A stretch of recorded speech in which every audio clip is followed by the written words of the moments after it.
Could be the first booking of the game. Wowzers, trousers. Yellow card. The Uno reverse. His Uno reversed it. That's a first. What does that mean? Kattenberg's on a yellow? Fernberg's on a yellow. It's clever play. Imagine telling the world you fight for victims, you protect women, you support your friends. Now imagine being forced to prove it, to put your money where your mouth is, even if it cost you in the very case that you've been trying to build. That's the corner Justin Baldoni just shoved Blake Lively into. Justin Baldoni was supposed to be the one in trouble. That was the plan, right? Blake Lively and her team thought they had this airtight little setup where they parade out a co-star, get some vague insinuations, and let the headlines do all the dirty work. They didn't need proof. They didn't need consistency. They just needed noise. And oh, did they get it? Every outlet suddenly plastered the same spin. Justin Baldoni harassed another co-star. No context, no explanation, just enough to poison his name and prop up Blake's victim act. It was classic Hollywood smear tactics, and Blake probably thought she played it flawlessly. Except Justin's lawyer didn't just clap back, he threw the entire game board across the room. Enter Kevin Fritz, who might as well be holding the Uno reverse card in neon lights. This wasn't a defensive move. This was surgical. Blake subpoenaed Isabela Ferrer first. That's the key fact they don't want people to pay attention to. She got her little mini-me on record, she pulled her in, and everyone just nodded along like it was totally fine.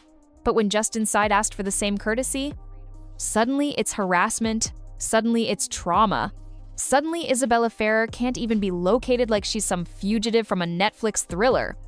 Blake's team had no problem dragging her in. They accepted service of their subpoena without batting an eye. But when it's Justin's turn, radio silence. Her lawyer ignores emails, refuses service, then files this bloated opposition trying to paint Baldoni as a predator for daring to ask some of the same questions Blake already did. It's laughable. And if you really zoom out, you see how calculated it is. The whole point was to let headlines run wild so casual observers would think, oh, Justin's at it again. That's the poison they wanted to spread. They knew most people wouldn't bother to read the filings, just the clickbait. And here's where it gets delicious. Justin's team didn't take the bait. They didn't play defense, they flipped it. Kevin Fritz basically told the court, fine, if she doesn't want to be involved, we'll cut her out completely. No testimony, no communications, nothing. All Blake has to do is agree to a joint stipulation that neither party can use anything that she provided. That's checkmate. Because let's be real, Blake needs Isabela way more than Justin ever did. Blake's entire filing leaned on this vague implication that something went down on set with young Lily, which of course, Isabela played. It was meant to prop up Blake's narrative that Baldoni is some shady figure. But if Ferrer gets cut out, that whole angle collapses. That's why this is such a genius move. Justin basically said, you can't have it both ways. Either Isabela is a neutral witness both sides can call on, or she's out entirely. And if she's out, Blake loses the ability to wave her around like a prop in court. It forces Blake to make an uncomfortable choice. If she fights to keep Isabela in, it becomes clear Justin isn't the one dragging her into litigation, Blake is. If she agrees to drop her, she loses her own supposed key witness. Uno reverse, right to the jugular. And the irony, all of this headache could have been avoided if her lawyer just accepted the subpoena like they did for Blake. This grandstanding opposition didn't protect Isabela. It dragged her further into the mess and made her look like she's hiding something. The filing even points out that her lawyer is racking up fees for her unnecessarily. She could have just shown up, answered a few questions, and been done.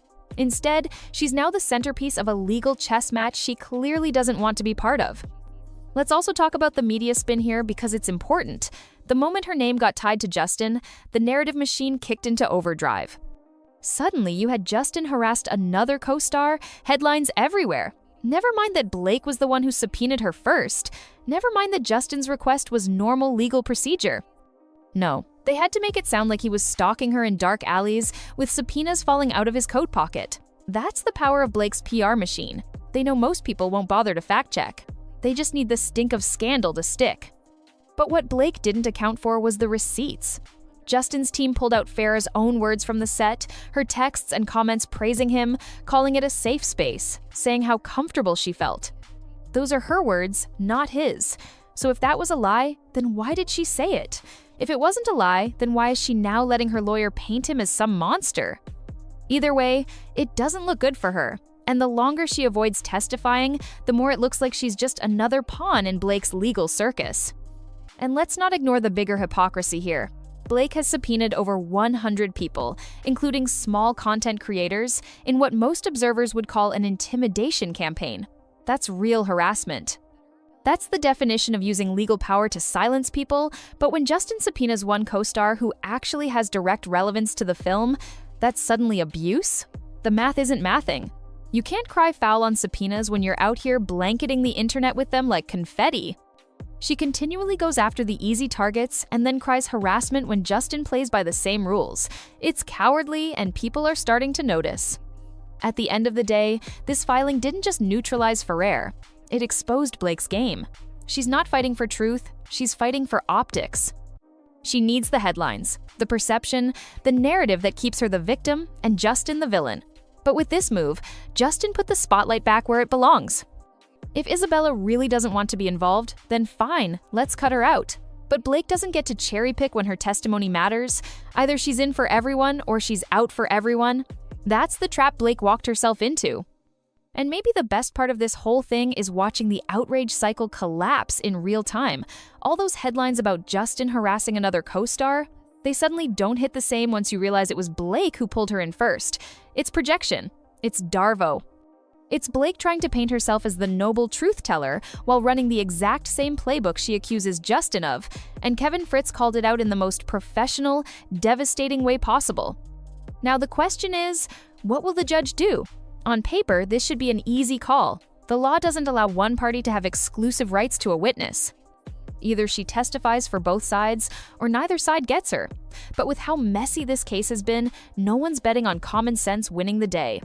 Still, regardless of what happens in court, Justin already scored a win in the court of public perception.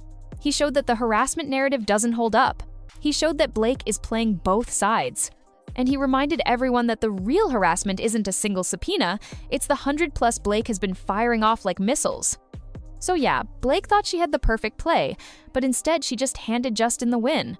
If you ask me, the only thing Blake has exposed is how far she'll go to rewrite reality.